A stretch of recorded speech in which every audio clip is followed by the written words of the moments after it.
This is Superskum.com. Here we are. I'm Carlos Reale, and I'm here with the man, with Mr. Tommy Victor. Thank you so much for being here, man. Thanks for taking the time. And, well, we're going to talk a little bit about Prong, its history, pretty much the new stuff, the older stuff. Of course, you're going to probably hear some of the usual questions, but if you can give us a little bit of the inside. You have a new album coming out, about 10 days, I believe, April 24th in North America. It's going to be released here. So if you can give us a little bit of the background of what went to the album, anything you want to say, it would be very, feel honored to hear what you have to say about the new album. So it's called Carved into Stone. It's on Long Branch Records, which is a sort of a new label. It's an SPV record label here in America. And man, it's like 2 years in the making. It took 2.5 months to actually record, a week of pre-production. There's a lot of work put into it. It's produced by Steve Evitz of Dillinger Escape Plan fame, Sepultura, Story of the Year, Symphony X, right? Just tons of stuff. I actually worked as an engineer for Ross Robertson on a lot of records, and man, we spent the money, got a really good producer to do it, and a couple of reviews I've seen recently said it's the best sounding Prong record ever, and I tend to agree with that. It's just unbelievable the way it came out. I mean, it's just we've cut corners in the past.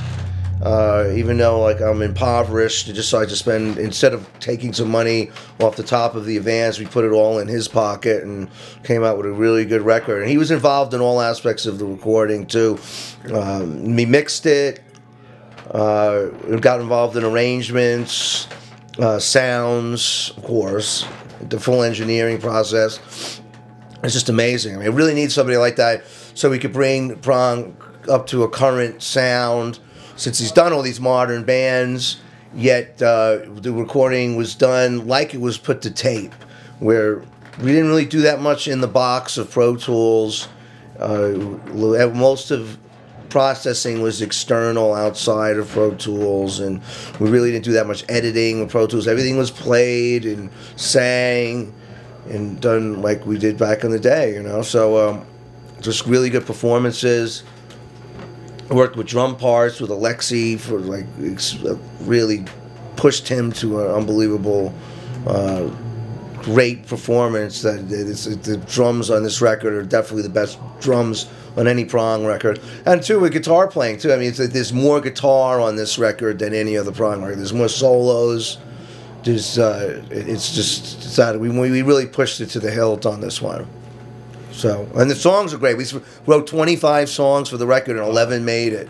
And a lot of those 25 had different lyrics, had to rewrite lyrics, different vocal melodies. I mean, we just put everything into it. So, see what I mean? Like, why is the question? Why do you do this? Because records are, as we know, I mean, people don't pay that much attention to them. So, I think I really essentially did it for myself and to prove to anybody that cares or anything that I still have it and I can do it, and I could still write a good song, and that was important to me. So we were just discussing before the interview, you have the title track, and then you also, it's been, the track Ammunition has been exposed online in a good way, has been distributed for free in order to listen to a little sample. You can listen to the full song through Noise Creep. Ammunition, in my opinion, sounds like classic Prong, very modern sound, like you just said, very good, pretty much producing and recording, but it's still Prong. Your voice hasn't changed in, my God, 20 years. And basically, what was the other title track that you wanted to discuss? We did a video. We shot a video with Scott Hansen, a director, and it's called Revenge Best Served Cold. That's the single. I mean, the taste of Ammunition was sent out there, but the response to that song has just been unbelievable. We play it tonight. We'll be playing that one. And also people have heard online, we had it, I believe it was on Metal Insider, was Eternal Heat, which is a hardcore thrash number. There's a couple. There's a song called List of Grievances. That's a real fast one, probably faster than any Prong song that we've ever done. But with a melody, I mean, with the a real song. It's not just riffs, So I'm surprised you haven't heard Revenge. I'll give you a CD for it, but that's my favorite song probably, and that's what people have been saying is definitely was the hardcore single for it, for the record. And then your last 3 albums, I mean, counting the Power of the Dan Mixer, you know, the Mix album, they were released on, there was 13 Planet Records, Al Jurgensen's label from Ministry. And did you plan on releasing this album on that label and it didn't happen? I mean, what happened there that it ended up on what is it, Long Branch Records, SPV? SPV was almost dead practically. Yeah, exactly. Now they came back and they rejuvenated the label. The government subsidies had helped them sort of revamp the whole label in Germany. So you know, there's not that many records out there left, and you know they have sort of a legacy lineup mixed with a couple of new bands. But essentially, I think it was the right place for Prong. Obviously, 13th Planet wasn't. I mean, they really no one knew about the releases that much. We hardly did any press for it. Didn't really tour that much on the ones on 13th Planet. I mean that label, as it turned out, was just designed for Al and his projects, and whatever else he signed, was put to the wayside. So that's fine. I probably would have done the same thing. But it's like, it's, we got a new label. We did everything the right way this time, like we used to do it. So, again, no cutting corners. I know, I mean, it'd be nice to have a whole bunch of gang of cash in your money, but in your pocket. But, that's not going on right now. We're just going to keep plugging this record. I mean, it'll just... Everything's going into the promotion of this thing. I mean, I'm very confident about it. The previous records was like, oh yeah, we got it done, and we did it and got through it and wrote some songs. And Power of the Damage has some good songs on it, but I don't think the production was good. I produced it myself. There's no one to watch me, so like no one's keeping an eye on me and making sure I'm pushing myself as much as I should be. And I've gotten lazy over the years, Eventually, like, just get it done, have a beer, forget it. Well, it's a guy like Steve Evans comes in, it's just like, no, like, on top of me all day long. I mean, it really makes a big difference. I hear you. And then, at the same time, you're a very accomplished musician, singer, songwriter, of course. You founding member of Prong. At the same time, great guitar player as well. You had the opportunity to experience a Grammy nomination, right? In 2007, with Ministry, pretty much, and the Rio Grande Blood album. It was, I think, what was the name of the song? It was Señor Peligro, I think. And then Lies too. It was two nominations. Oh, great! So, what was just basically your thoughts on the experience, the music industry, the recording industry, the nomination, and sometimes, what are your thoughts about that? What was your experience about? Is it important? Is it not important? I know we're a tight-knit metal community. Like my mother before she died, like to get my son was on the red carpet. Essentially that's Al's thing. I wrote the songs, I don't know. Looking back upon it, I'm sure like he's gonna get another nomination, and I worked on the last one, the Relapse, this record, and whatever. We had sort of a falling out about stuff, so whatever. I don't look back that much. It's like I care about today. Like I care about what I'm doing now and what I'm gonna do tomorrow. So as far as writing, etc., that kind of thing. No, we were just, pretty much discussing it. You saw it as an honor. Yeah, I guess it was, but I think like the intricacies of the Grammy nominations is like really political, and I don't know. I think it had a lot to do with like Al never getting a Grammy yet, more than than the quality of the performance of that song, That's what essentially, all those years, Judas Priest never got a Grammy, so they finally got one. It's sort of like it's more of a recognition to the name Ministry and everything. I would prefer a Grammy nomination for Prong, that's where, that would make me happy, But, essentially, that whole, to please that realm of the music industry, since you asked about the music industry, really doesn't mean that much, because those people don't know what the hell's going on anyhow. It's like, it's who knows? It's like this music is not essentially mainstream. It's like they're concerned with R&B music and I mean, that's the bulk of pop music is in that realm. You know, they've won 2 awards for rock. You know, it's ridiculous. It's unbelievable. Well, you've been part of the industry, my God, since '86. You were with a major label, Epic, everything you experienced, all that type of politics and the process and all that. So right now, does it feel good to be more in this type of labels and just have more creative input, independence? Well, I mean, you know, they used to drive you crazy. I mean, we on Epic. I mean, initially they didn't care. They just signed Prong. I mean, and they didn't know what it was about. And then when we started getting a little more successful, they wanted to have more input onto what was going on. And eventually, they just did that situation. Really was one of the contributing factors to Prong's demise. Was just people arguing about what we were supposed to do, and you don't get that obviously on a lower level, like when there's not such big dollars involved. You're not going to have that. So I think that, you know, Prong did a lot of things for, like, for other bands in rock music. You know, sticking it out on a major label and be able to survive that long for music that no one understood. No one really knew what the hell we were doing. So, I mean, it's kind of a weird history. It definitely is. And now we're like, you know, total unknowns again. So it's like, now it's like redoing it. It's like, so maybe you know, you like the original plan, like for Cleansing, was let's get some really solid songs together that are, you know, really good. And you know, that's I feel that that's the most important thing to do with Prong is, you know, have those powerful songs and anthems. It's really, you know, and you got to keep trying. You know, you gotta keep trying to do it.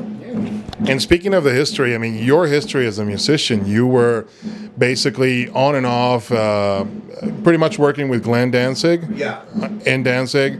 And what was that experience like? What happened? I mean, was it a friendship? Was it just a musical collaboration? Like, how did that one come about? What did you get out of it? Because I actually saw you on tour with Danzig as well, and it was really weird to see you playing as a member of Danzig compared to how I've always seen you playing with Prong. But general thoughts for that experience? That's what people say a lot. I mean, you know, they was like, it's weird. You know, this whole thing's weird. I still play with Glen. I mean, I'm still doing, you know, I'm his live guitar player, and, you know, we're doing a Danzig Legacy thing, which is really cool. I mean, it's, you know, we do Misfits, and then we do Sam Hain, and then we do, you know, Glen Danzig, I mean, Danzig songs. So, I mean, it's challenging to me. I mean, people go, oh, Glen's songs are so easy to play, but they're not, and, you know, like, he's got such a big vocabulary, and, like, you know, well, there's a lot of, you know, there's a whole discography, and I got to learn all these songs, so it's kept my chops up, you know, like my playing now is better than it used to be, so it's from playing with Al, you know, I mean, the role in playing with Glen is a lot more, there's a lot more spotlight on me, and, like, you know, there's a lot more, you know, I feel like, you know, I'm a real guitar player playing with them, and, you know, and he's only congratulatory to me. He's like, he treats me really well, and we have a really good relationship. It's like, you know, you have our ups and downs. I've been in and out, you know, like, you know, a lot of times, you know, this, like, I didn't do it for years because I was playing with Al, you know, so now I've been back with Glen for like 4 years, so I worked on the last album with them, you know, Death Threat Sabaoth, and we're in intermittent all this craziness with Prong, where, you know, I'm going in and helping him with this cover record that he's doing, so, yeah. Future project? Yeah, the next Danzig album. Oh, okay, perfect. So it's going to be the Legacy one? Yeah. Perfect. Going back to Prong, you said that, of course, you've accepted some of the labels that sometimes the metal scene and the metal industry would place upon your band. From hardcore punk at the beginning, to industrial metal, to groove metal, to all those type of subgenre level labels that, now, regardless of the meaningless or usefulness that we may have within our own heavy metal genre, what do you think? Is that, what are the influence that you've gone through those labels? How have they affected Prong, yourself as a musician, Prong's music? Because you can see the influences of some of these genres and some of these labels. What has been involved in that type of history of the band? Well, it's kind of an interesting thing. I mean, you could write a thesis on it, really, because I mean, when we came out, yeah, I mean, we were sort of like the origins of grindcore. I mean, like we were just when we first went over to England. I mean, that like no one was familiar with this. It was like noise, New York hardcore music. Then I was like, you know, I guess because we wanted to progress and we wanted to do something different, that, you know, then we did Beg to Differ, and it's like slow down, and like, because that's when groove metal started, right? And then like that whole audience said, well, these guys have changed, we don't want to listen to them anymore. So like all the people that were in the Napalm Death and everything, they started listening to Prong. We started over again, you know, and then we did Cleansing, which was much more of like, I don't know, that was, whether they could call that industrial metal. I don't know why they ever called it that. We never really made, basically because it's like that pounding beats rather than, you know, thrash in it.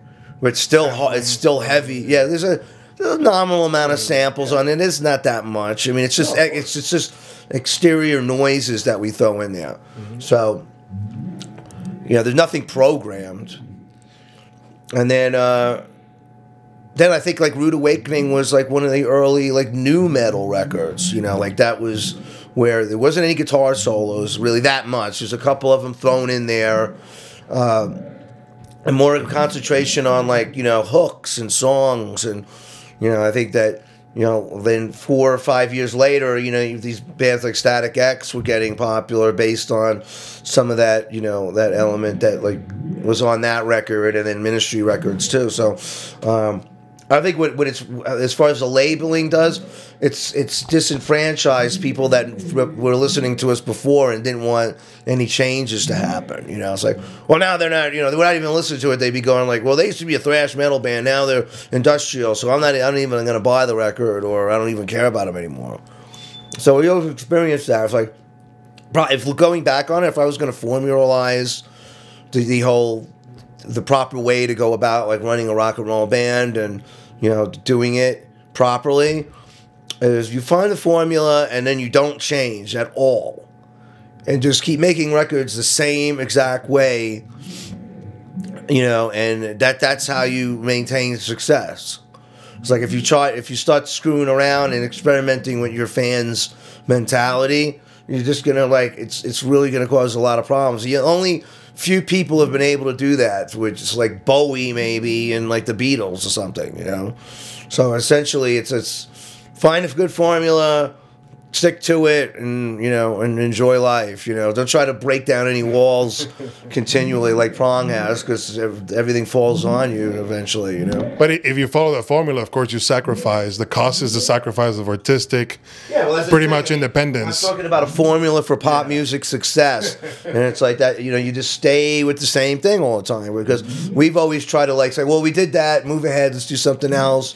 Let's try to, you know, let's not do what we did on the last record, and it's not been the greatest way to run the business side of it. But you've also been able to gain many different fans that way. I guess so, but they don't collectively meet in any way. I mean, you know, it's like I said, we disenfranchised a lot of people along the way. If we put them all in one room, we could probably, you know, have like a large fan base, you know, that would come to shows. But I mean, you know, now, who knows? Like, now we're redeveloping ourselves, like, with this new record, and hopefully gaining more people. So, yeah, that's, you know, you gotta have the positive attitude about, you know, when you're going in and doing things like this. Otherwise, I think there's a lot of artists that nowadays, because of the situation in the business and, you know, how bad it is, they're like, you know, if they do make a record, they do it sort of half-assed, knowing that it's really a waste of time. So you're getting a poorer quality of stuff that's coming out, because people are like, well, you know, they used to have a budget for $100,000 to make a record. Now they got to do it for $25,000. You know, it takes the life out of you a little bit. So I had to like generate a lot of like just pure will in order to make something like this happen, because it's definitely not for the dough, you know. So, you know, you lose money on the whole thing. The love of music. Yeah, I mean, well, it's a lot. It's if you have a career and you know you're trying to maintain it, you know, you got to do some of these things, you know, like continue making records. So. From the album Power of the Damager, I'm personally a big fan of the song The Banishment. Yeah. And I wanted to hear your thoughts on that song, lyrically and musically. What is the background of that song? To me, it's always been a very good song. Excellent that the length that you decided to keep it is very pertinent as well. And I just wanted to hear your thoughts on, like I said, lyrics and music for that specific song. What are they about? Where they come from? What was like writing that song specifically from that album? I think, from my recollection of like writing that, I was just stuck in this room for days trying to write like lyrics and stuff. So, being isolated, it was almost that whole experience. Like I'm banished from this world. Like, I went through a long period. Like I've gotten more social in recent years, but like I got through a stage that I could relate to the bum on the street, like a guy who's just like, screw all this. These people are crazy, like the rat race and what you have to go through. They have you jumping through hoops to survive out there in the real world these days, and be normal. Is it really worth it? Maybe we should just, I should just admit that I'm crazy and just like live on the street or something. That's where it really comes from. So it's the lyric is so long. I mean, it's like the longest lyric I ever wrote. It's just that there was a lot to say, and I think it's all in there in that one, that one song where it's just, these people, it's nuts. This society we live in, and capitalism, and basically it's a very anti-capitalist song, and it's just, I've had to retract from all that, and when going out and doing publicity like this and writing a new record, and you have to be ambitious, but it's pretty crazy when you really come to think of it from a spiritual side of things. I totally relate to, like, sometimes I was like, I'm just going to move to Korea and practice like Korean meditation for 2 years, and just to get the hell away from this whole thing. It doesn't make any sense. It's like and now with gas prices the way they are, like the working man and everything is just going through hell. It's like, it's why, to buy more things. So we have gas in our car to go out and buy more stuff, to bring down to homes that, we're losing, and it's just, what I mean? I hate to be so negative and nihilistic. The new record has a lot more light to it. It's like, it's more about personal power and, overcoming things like that. And it's just like, yeah, you don't want to get in that hole. I don't want to live on the street. I don't want to be a bum, like I want to be successful. So it's like, you got to hit those, you have to have a realization of like, where things are in order to react to them. Otherwise, you're just numb to everything. And there's a song on the new record that's about numbness. It's called Put Myself to Sleep. And it's like, yeah, I go through these periods. I'm a fence walker. Like, I hang out with my friends and stuff, and they get into these arguments about what have you. And, it's not even worth it for me to take sides anymore. I just I just stay in the middle, and, I don't know if that's good, but that's the way I've learned how to cope, sometimes. One thing that I'm sure every single fan of Prong will always remember is your anthem, of course, Snap Your Fingers, Snap Your Neck, being one of the most successful metal anthems. I can't remember how many times I headbanged to that song in my life. Right. But what is it like to have been able to create a metal anthem like that song specifically? Is there anything negative to it? Anything positive? Can you live it down? Is it a curse, or you still enjoy playing it live?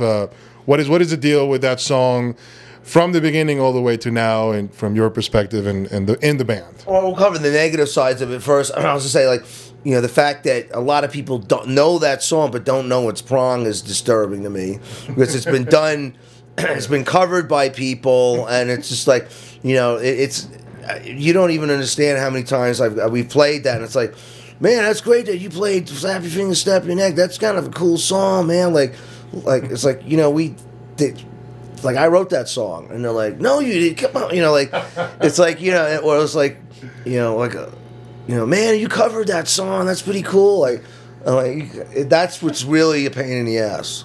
So, but the fact that that people know it is great, because I think even if you want to play extreme metal, I don't care who you talk to. I hang out with a lot of young bands. I mean, I go on the road, even with Danzig Ministry, we're always playing. I meet a lot of young bands, and they'd like, oh, we never, you know, when they start out like, you know, we just want to be innovative, and you know, like they're practicing their arpeggios all day long, and it's like, I'll talk to you in a couple of years, they're all like, man, we just want to like write like a good rock and roll song. Eventually, you get to that point where you want to. That's what happened with Prong. It was like, at first we did not want to do that, and inevitably it was just like, let's go for it. Let's just like, you know, like, let's do a song that's like AC/DC or something, you know. Unfortunately, we should have, like I said earlier in the interview, we should have kept doing things in that model. Then we could have been like AC/DC, but no, we said, oh, we got one song and then that's it. So, and believe it or not, I mean, even if we tried, I think it's a hard song to copy a little bit.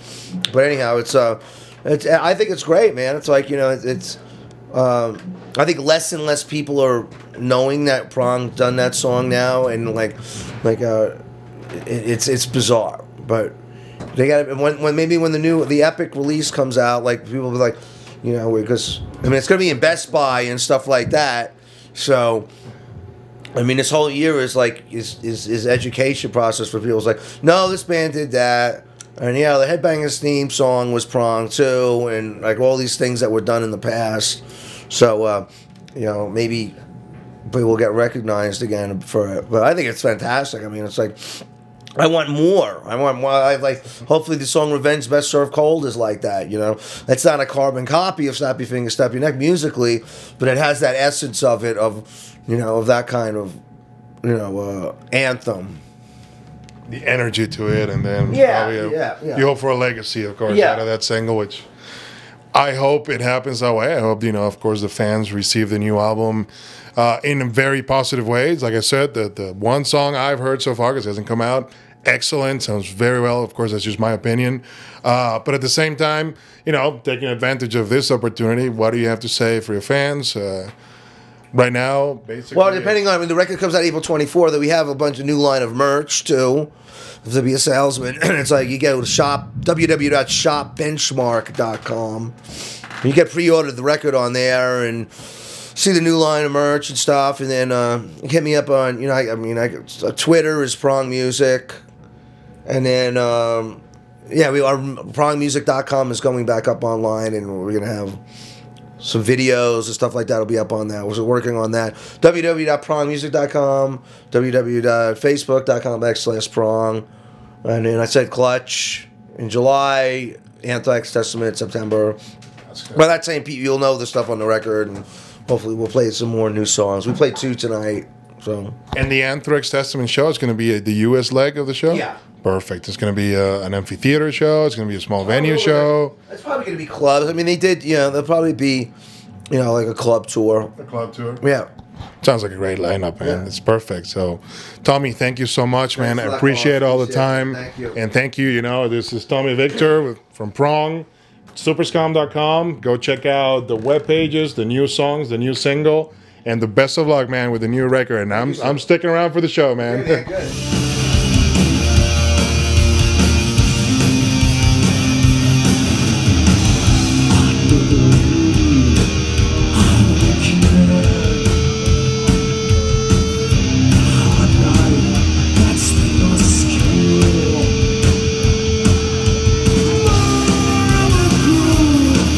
Days